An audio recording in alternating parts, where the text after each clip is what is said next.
diving back into the creative and ever-expanding world of Jujutsu Kaisen. To do this, we're going to start exactly where the anime has left us, at the end of the Death Paintings arc, or more specifically, right before the start of currently my second favourite arc and the greatest backstory to any character introduced so far throughout this world.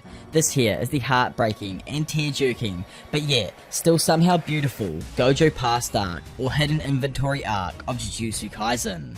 Of course, if you are new around here and want to watch other explained content just like this, but for a variety of different series, then make sure you hit that subscribe button and also be sure to leave a like on the video, as it really helps out with that algorithm and pushing my stuff to a bunch of new amazing people. But anyway, enough of that, let's finally get into the world of Jujutsu Kaisen. So as the arc starts off, we find ourselves 12 years earlier in the past with a younger and still voluptuous grade 1 sorcerer Mei, along with a second grade sorcerer Urahime, where they have been tasked to investigate a cursed mansion in Hamamatsu City. Unfortunately, both of them get caught within a barrier that somehow overlaps space itself. The girls deduce this after travelling inside of this mansion for 15 kilometers without seeing any of the markers that they had left behind. Because their walls are so squishy upon impact, Urahime decides that they should split up and move more unpredictably to escape the barrier. However, just before the girls are able to put their plan into action, the house is suddenly torn apart by the cursed technique Lapse Blue. As Urahime recovers from a sudden eruption, Jujutsu High's second year student, Satoru Gojo, appears in front of her. He asks if she's crying, annoying Urahime, and Mei also mocks her, asking Gojo if he would console her should the sorcerer cry. Gojo believes Mei wouldn't cry though, and just before Urahime is able to berate him, a giant curse appears behind her. Funnily enough though, instantly after the curse appears, an even larger curse spirit appears behind it to devour it. Also there, Jujutsu High's second year student, Suguru Geto, orders his curse to not eat the other one just yet so that he can absorb and assimilate it later. He tells Satoru it's not nice to pick on weaklings like Urahime, to which Gojo points out that Suguru is teasing Urahime without even realizing it. Their classmate Shoko also arrives with them, much to the excitement of Urahime. Apparently Mei and Urahime were trapped in a rare type of barrier that messes with space-time itself. The other students were sent by Yaga, as it was odd that a grade 1 sorcerer hadn't made contact with them for a few days. Mei immediately asks where the curtain is, shocking all of the students who had completely forgot to put up a barrier. Back at Jujutsu Tech, soon after news of a so-called explosion that destroyed the mansion makes the news, grade 1 sorcerer and currently the first year teacher Masamichi Yaga questions the 3 students. One of them said that they had put up a curtain and then left their manager behind. Shoko and Suguru are quick to point Gojo out. However, Gojo complains that curtains are pointless since civilians can't see Jujutsu or curses anyway. Suguru argues that it's important that regular humans can't see sorcerers to provide a peace of mind and hide the existence of curses. Gojo believes it is a pain looking out for the weak, but Suguru believes that Jujutsu itself exists to protect non-sorcerers. However, Gojo disagrees and hates those righteous ideals, which begins to annoy Geto. As their argument begins to heat up, Masamichi returns to the class and the boys instantly change their outwards attitude. He then assigns them to a mission together that comes straight from Master Tengen. He says that there is a girl who is a perfect match for Master Tengen, who is known as the Star Plasma Vessel. Yaga tells the boys that they must escort the girl to Master Tengen and then erase her. The boys joke with each other, agreeing that Yaga has let his promotion to the next principal of the school drive him crazy. Suguru puts the jokes aside though and asks if the mission is meant to reset Master Tengen's curse technique. Gojo isn't sure what they're referring to, when it's something that he thinks he should obviously know. Yaga explains that Tengen is immortal, but his curse technique does not stop the aging process. Once a certain age is reached, evolution will occur, and Master Tengen will no longer be the same person. Yaga explains that Tengen strengthens all of the barriers used by both Jujutsu High schools as well as the auxiliary managers techniques. Every 500 years, Master Tengen must merge with a compatible Star Plasma Vessel and rewrite his body's information. Once the body is refreshed, the immortal curse technique will stop trying to change bodies and evolution will not occur. Satoru compares the situation to Digimon, which suffices in this case. The location of the star plasma vessel has been leaked, and there are two groups that are currently searching for the girl. One is the Curse User Group Q, who wants to take over the Jujutsu world by having Master Tengen lose all reason. The other is a star religious group that worships Tengen as their god, known as the Time Vessel Association. Tengen and the star plasma vessel must merge in 2 days when the moon is full. Gojo and Geto leave for their mission and discuss why the star religious group is after the star plasma vessel. Suguru explains that they worship a pure Master Tengen and that the merger would sully the purity in their eyes. However, they are not a Curse User group, and Suguru believes that they won't be major players. He says that they should focus on repelling Q, to which Gojo believes that they should be fine no matter what, since they are the strongest. Suguru interrupts his friend to advise him to be less rude around his superiors. While they discuss Satoru's bad attitude, there is an explosion at the site where they are meant to find the girl. Suddenly, the star plasma vessel is thrown from the building by someone from Q named Kokon. Before the girl hits the ground though, Suguru uses a flying curse to rescue her. He asks the curse user to not make a mess since the students already got in trouble today. Kokun demands that the Jujutsu High students hand over the girl, but Suguru refuses. Satoru watches from below, glad that Suguru made it in time. He notices though 5 daggers thrown at him and uses Technique Infinity to halt them. Another Q soldier named Bayo confronts him and admits that he knows the name of the famous Satoru Gojo. Gojo taunts the soldier and says that he won't beat him senseless if he cries and apologizes now. Elsewhere, at a similar time, Shui Kong, a representative of the Time Vessel Association, meets with a member of the Zenin clan to plan an assassination of the Star Plasma Vessel. However, the man claims that he is no longer a Zenin, and instead goes by Toji Fushiguro now. He then accepts the contract to kill the girl. Back at the battle, Suguru effortlessly immobilizes Kokun with a curse that wants to kiss him. Kokun promises to quit being a curse user and grow rice on the countryside if Geto lets him go. Suguru ignores him further, irritating Kokun, and the Q soldier threatens that Baya, Q's strongest soldier, will come and kill them all. However, Geto soon shows Kokun a picture with Baya defeated on his phone. With Q's strongest soldier defeated, the organization soon disbands. Meanwhile, Kong from the Star Religious Group finds Toji betting on a horse race. Apparently, he used 30 million yen in advance to wear down Gojo and the sorcerers with him. Slightly confused by his actions, the representative needs to bring back a report to his client and remains skeptical of Toji. However, Toji is confident he'll get a return on their money for sure, but he ends up losing some of his bets on the horse races. The representative reminds the sorcerer that he's counting on him, and before he leaves, he asks Toji how Megami is doing. But Toji literally couldn't care less, and he can't even remember who that is at this point. Back with Gojo and Geto, we are finally introduced to Riko, who awakens in Satoru's arms, and immediately attacks him. She believes them to be her attackers until her caretaker Misato arrives. All three of them then get on the same page, and Riko begins to discuss her connection to Master Tengen. In casual fashion though, the two boys ignore her, and then she realizes that she's currently running late for school. Rather than take her back to Jujutsu High now, Riko ends up back at Renchoku Girls' High School due to the orders from Master Tengen. They are told to oblige Riko's requests because she will no longer exist after this merger. It is their mission to allow her to enjoy herself, which Misato is thankful for. Moments later, Suguru checks his surveillance curses and realizes that 2 of them had already been taken out. They both head to find Riko immediately, while at the same time, 2 curse users trespass on their campus. It is revealed that Toji had used a dark website for curse users to place a $30 million bounty on Riko's head, and these men have come to collect their bounty. Toji sits on the phone with Kong while eating at a dumpling stand. He learns that the sorcerers protecting Riko have not returned to Jujutsu High. This is good for the Time Vessel Association, because now, more than just total lunatics will go after the bounty. The representative points out that the 30 million paid to him was a service fee, so if someone else kills the Star Plasma Vessel, Toji may end up losing all of the money.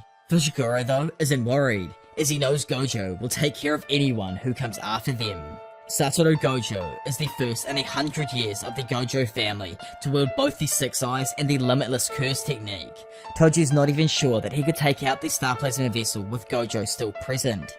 He plans on using curse users for the remaining 39 hours of the mission to wear down Gojo's group. It will be free labor since no one will be able to cash in on the bounty.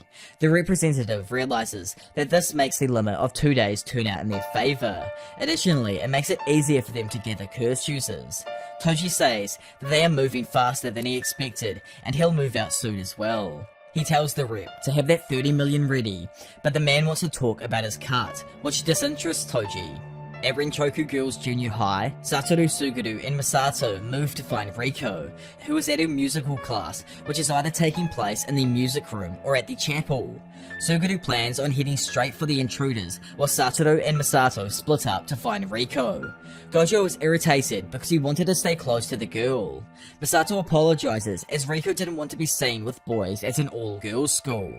Suguru splits off on his own, wondering who these curse users could be with. Without Q around, hired muscle for the Time Vessel Association could be trouble. Geto makes a turn down a hallway and encounters an old gentleman who immediately covers his front and rear with Shikigami. The curse user recognizes Suguru's uniform and assumes that there are multiple opponents. Geto notices this and understands that his opponent knows what he is doing. His opponent analyzes him as well, recognizing the student's curse technique as some sort of curse manipulation. The old man keeps up his conversation with Suguru while plotting to get in close range. However, Geto tells him to not waste his time and uses his giant worm-like curse to fill the entire hallway. Suguru believes he's won, but the curse user appears from the window behind him, using a blind spot his opponent created to his advantage. He gets within close range of Suguru and believes that he has the advantage. However, his life randomly and instantly flashes before his eyes. Suguru dominates the old man in close quarters and beats him senselessly with a ferocious succession of quick strikes. He recognizes that the old man wanted to get in close and states that fighters who are presented with a single way to win are easily to manipulate. He questions the old man, asking if he is aligned with Q or the Time Vessel Association. Elsewhere, the others continue to head towards Riko, who is currently in the chapel. Gojo barges into the chapel, yelling for Riko, surprising everyone inside and embarrassing her.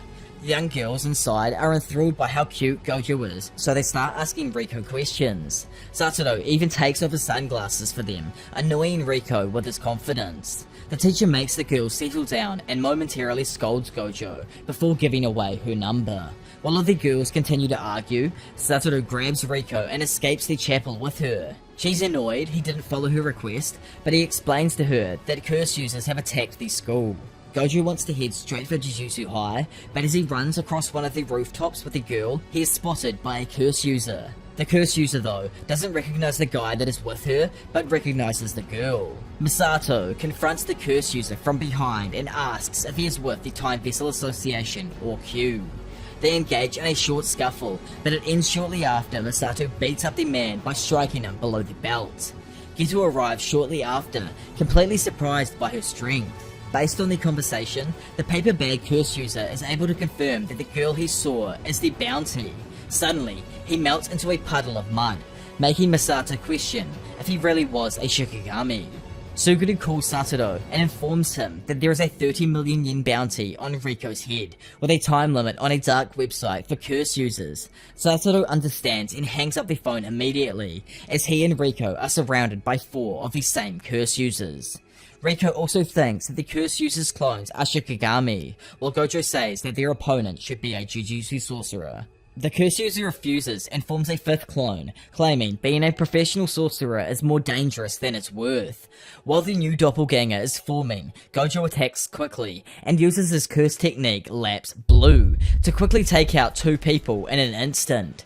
Riko notices that the Shikigami haven't been dispelled, and Gojo corrects her, saying that they are not Shikigami. Instead, they are clones of the real techniques cast her. 2 of the clones getting close to Satoru, but they can't bypass his infinity, making them easy prey for a counterattack. Thanks to his 6 eyes, Satoru is able to read his opponent's curse technique and decides to divulge his own, allowing him to create a magnetic force that brings the curse users closer to him.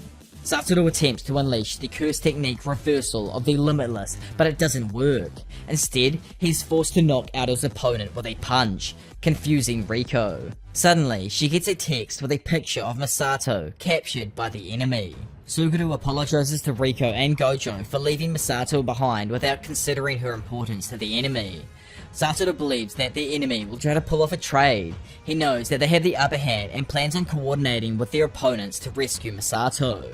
Riko refuses because she hasn't gotten to say her goodbyes yet and worries that the merge will happen beforehand. Gojo assumes that the enemy will contact them soon and agrees to bring Riko along as long as she isn't scared or lowers the chances of Misato's survival. The kidnappers demand Onikawa as their meeting spot. Once there, Satoru, Suguru and Riko are able to rescue Misato and apprehend the kidnappers. At the beach, Misato apologizes for being captured by a non-sorcerer member of the Time Vessel Association. Suguru shares blame with her and explains that they were able to travel safely on a plane aided by their abilities.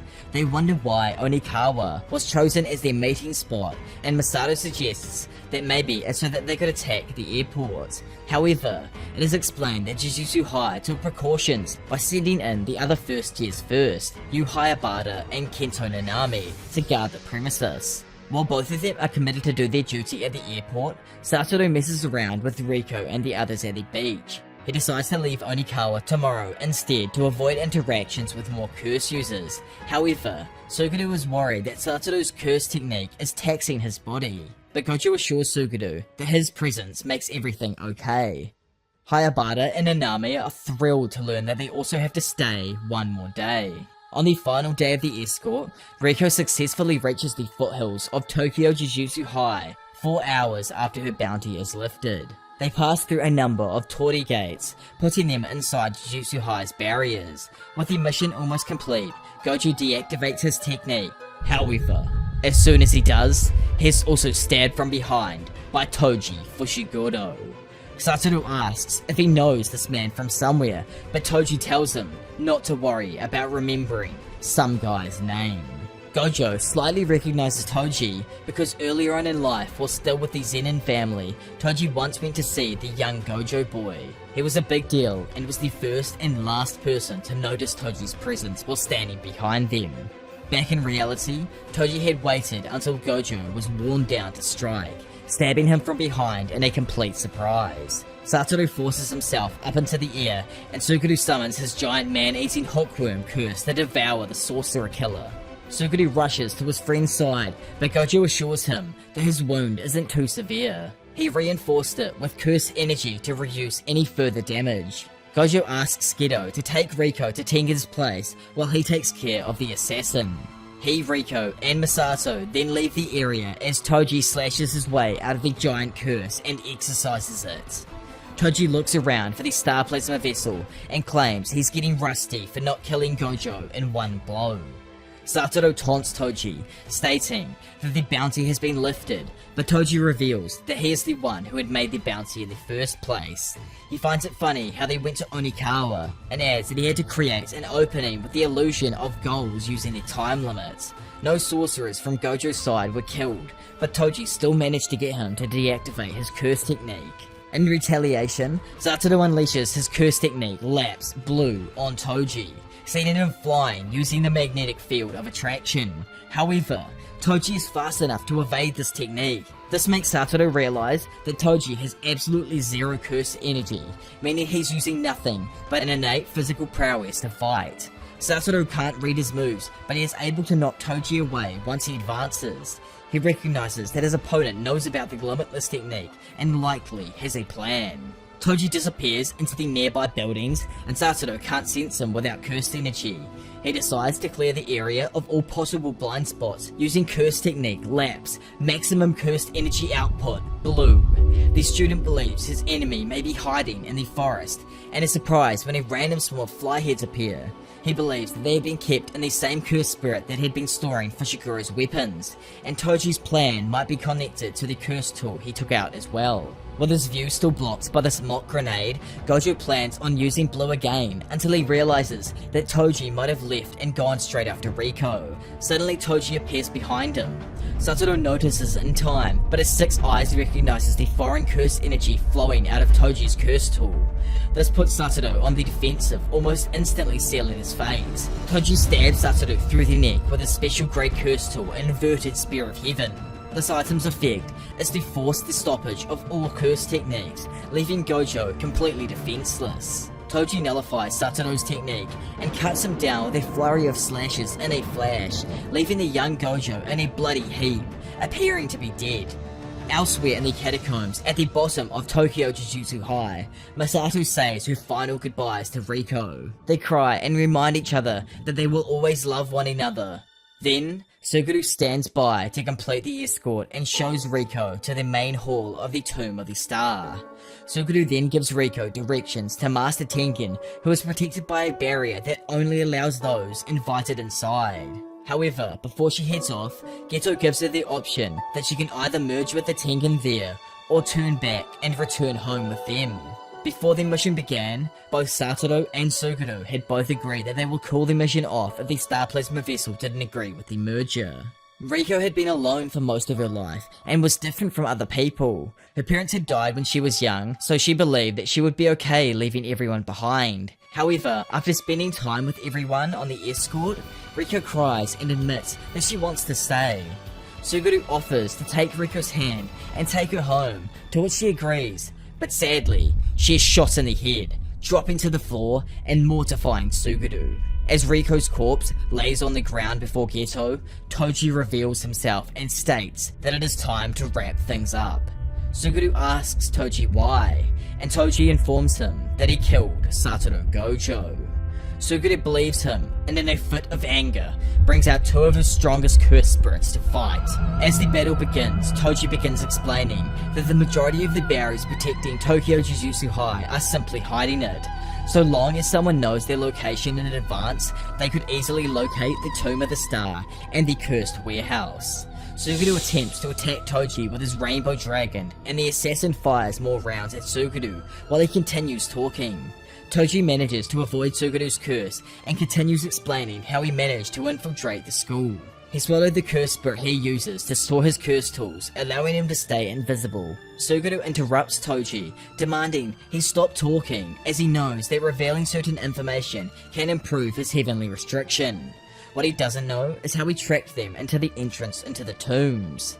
No residuals were left behind, but Toji had used more practical methods of tracking to follow them. His lack of curse energy makes his 5 senses sharpen to their peak, allowing him to detect curse spirits as well. Geto asks about Masato, but Toji isn't even sure if she's dead or alive. Rainbow Dragon then attacks, but this time Toji slashes it apart with ease, using his katana-like curse tool. Suguru was shocked by this because his Rainbow Dragon had the hardest skin among all of his curse spirits. Toji isn't impressed by Suguru's technique, but he's suddenly caught inside the second spirit's innate domain. This unwillingly places Toji in a pack that will keep the domain there until the question is answered. The imaginary vengeful spirit asks if she is pretty, but Toji simply replies that she isn't his type. The vengeful spirit domain instantly disappears, allowing Toji to see the scissors floating around him.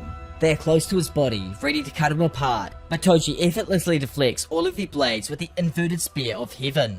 Suguru comes in close and attempts to absorb Toji's inventory curse, but it rejects him somehow. Toji draws a second blade from his curse and slashes both Suguru and his curse spirit, defeating them both in an instant. Toji puts Suguru down and incapacitates him, claiming he would have easily killed him, but the possibility he could release all the curse spirits he's taken in upon death irritates Toji. Still unimpressed, Toji tells Suguru to thank his parents for being born. Then saying that, despite all their blessings and abilities, they all have lost to a simple monkey who can't even use Jujutsu. At the same time, in the foothills of Jujutsu High, Gojo's eye twitches, showing some signs of life. At the Time Vessel Association headquarters, House of the Children of the Star, Toji delivers the Star Plasma Vessel's corpse to a direct representative of the Star religious group, Shigeru Sonoda. He confirms her death and states that they will pay Toji extra for his troubles. He goes on to explain that Master Tengen began spreading Japanese Buddhism in the Nara period and preached what would become the foundation of Jujutsu sorcerers. The world of Jujutsu and religion do not agree, and from that disparity, the Time Vessel Association was born. Due to this, Jujutsu sorcerers can't harm the group, while non-curse users are perfect candidates to work for them.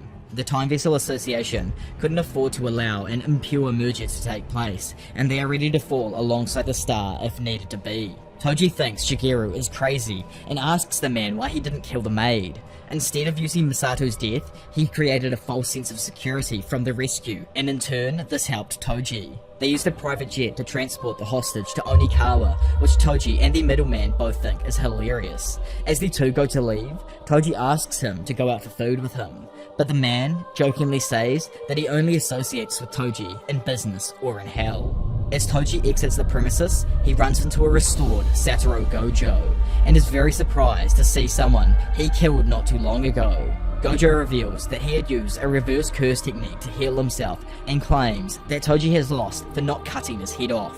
He explains, overusing the Six Eyes to process the Limitless as well as the reversed curse technique has taxed his brain, making him delirious with a crazed demeanor. And at the very edge of death, Satoru experienced and understood the core of cursed energy. Insulted by the idea that he is lost, Toji takes out the inverted Spear of Heaven and claims that the battle is just beginning. Gojo gets excited, agreeing with Toji completely. Toji attempts to blitz Satoru, slashing at him several times. However, Gojo is able to avoid them and manages to get behind Toji and levitates into the air. Toji turns to face him in time, but Gojo learns to flow the reversed curse energy into the Limitless technique to successfully unleash the curse technique Reversal, Rent. The explosion repulsion power sends Toji flying a great several hundred meters, as Satoru Gojo floats proudly with an insane smirk on his face. Toji acknowledges that his opponent is indeed a monster. Toji stretches out his arm and confirms that the energy wave Satoru used didn't break any of his bones. He then breaks down each of the logistics behind the technique of the Limitless and fully believes that none of them are a problem. He connects the inverted Spear of Heaven to a chain and has a plan for each of the three distinct powers of the Limitless.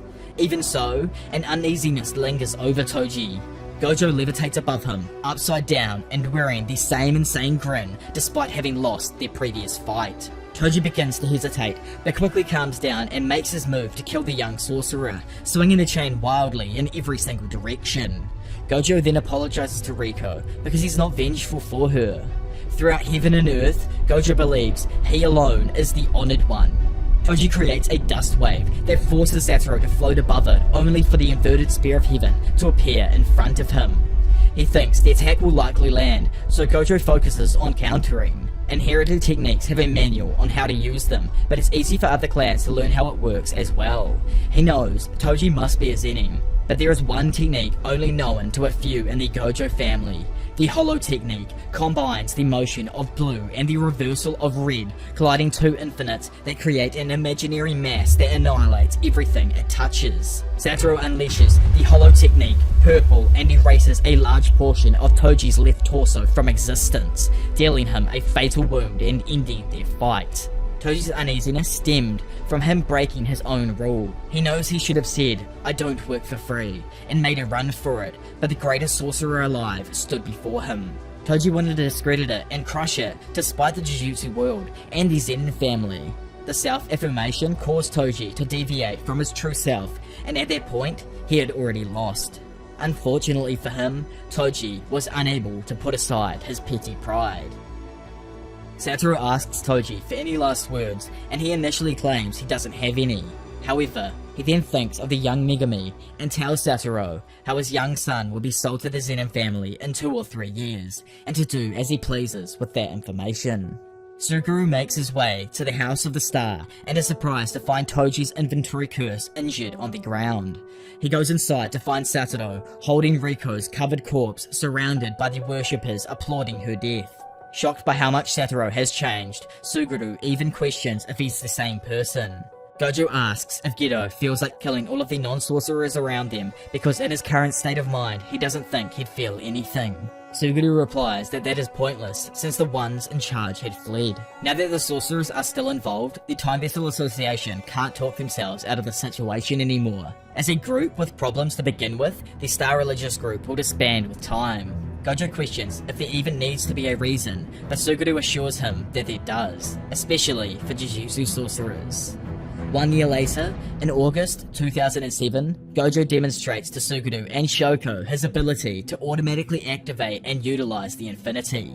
He now possesses an automatic targeting option for Jujutsu that can distinguish between mass, speed, shape, and intensity of fused energy, all in order to ascertain the danger of any approaching object. Now Gojo can almost always have the Limitless active with minimal resources.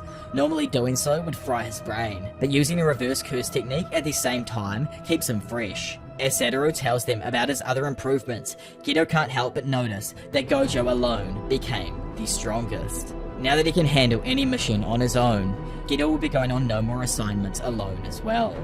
With the last year's frequent disasters, curses spawned all over Japan, making it a busy summer for the sorcerers. The endless cycle of exorcism, consumption, using his curse spirit manipulation was beginning to weigh on Geto. He began to lose his way due to the hideous evil of humanity.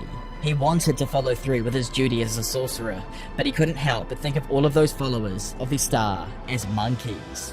After Suguru takes a shower, he waits around in a room alone to think, until Yu Hayabara comes to give him some company. He tells him about his faraway mission on the next day, and they discuss souvenirs until Suguru asks Hayabara if he's okay with being a sorcerer. Hayabara replies that he's not the type to think about tough questions, but giving his all towards something he can help with provides a great feeling for him. Suguru agrees, and suddenly, they're both confronted by a woman, asking them what kind of girls they are into. The woman walks into the room with Suguru and Hayabara. Suguru questions her identity, while Hayabara answers and claims that he can tell she's not a bad person. He leaves Suguru and the woman alone, and shortly after, she introduces herself as the special grade sorcerer Yuki Tsukumo. Suguru learned about her as the special grade who doesn't take on missions and bums around overseas.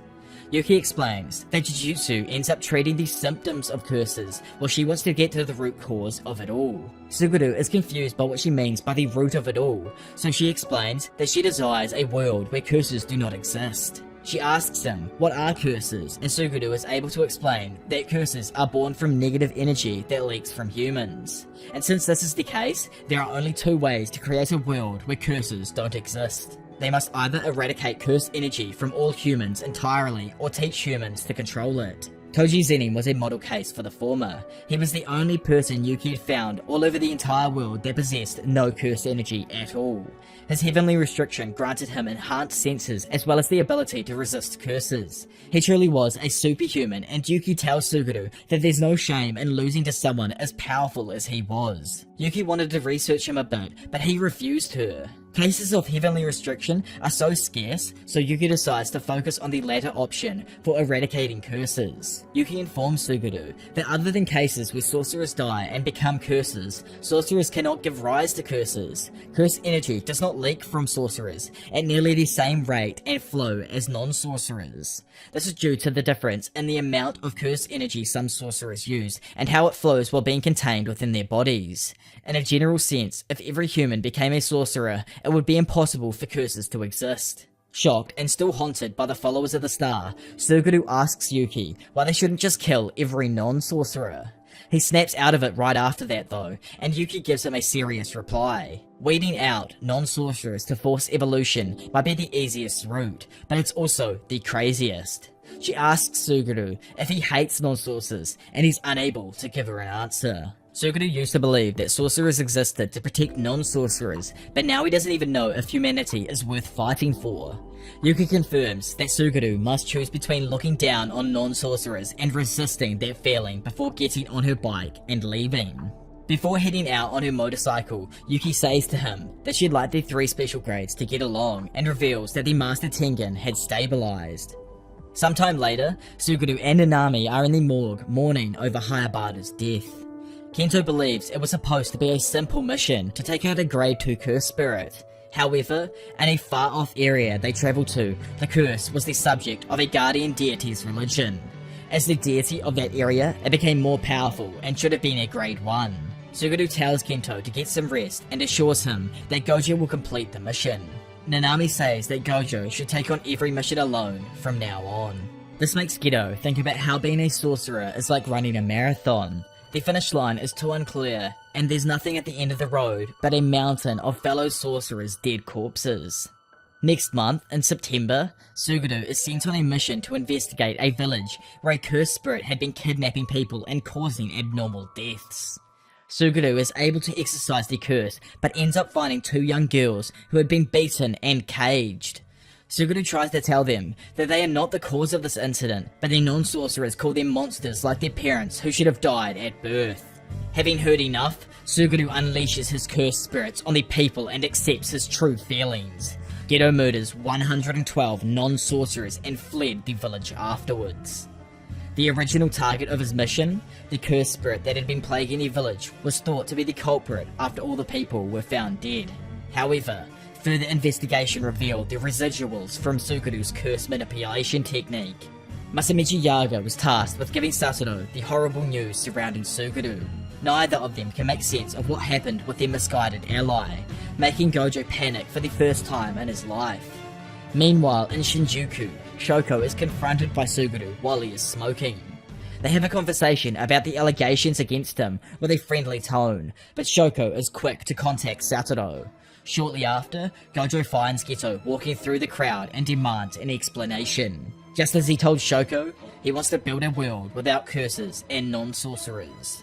Not even Suguru's parents were spared, making Gojo question Suguru's morals. Geto believes that there is meaning in all of their deaths, but Gojo claims that his goal is pointless. But again, Suguru believes his friend could do it by himself, so it's not impossible. If they could switch places, the impossible could become possible. Geto decides to leave after confirming that this is the life that he has chosen. Geto says that Gojo should kill him if he wants, since there is meaning in that too. And as Suguru walks away with the crowd, Gojo begins to aim his hollow purple technique at him. However, Gojo ends up being unable to kill his best friend, allowing Geto to get away. He meets up with Masamichi later and reveals that he was unable to take Suguru out. Even though Gojo was the strongest, he realized that he can only save those prepared to be saved. At the building that once served as the Time Vessel Association's headquarters, Geto comes before a new congregation, made up of the remnants of the Star Religious group and like-minded people. Suguru wishes to talk them all over, serving as priests who can free people of their curses. This way, he can collect money and curses at the same time. There are numerous voices of opposition, so Suguru makes an example out of Sonoda by brutally smashing him on the stage. The next time he addresses the crowd, he isn't as friendly. He demands that all of the monkeys obey him. Elsewhere, Satoru Gojo finds a young Megami Fushiguro. The young Megami questions the strange man and asks why he's looking at him strangely. Satoru appears annoyed because Megami looks exactly like Toji. As the two speak, Gojo tells Megami that his father is from the Zenin family, which he left to have his son. The Zenin clan loves people blessed with a curse technique, and Megami is approaching the age where his curse technique will manifest, which makes it perfect time to sell him to the Zenins.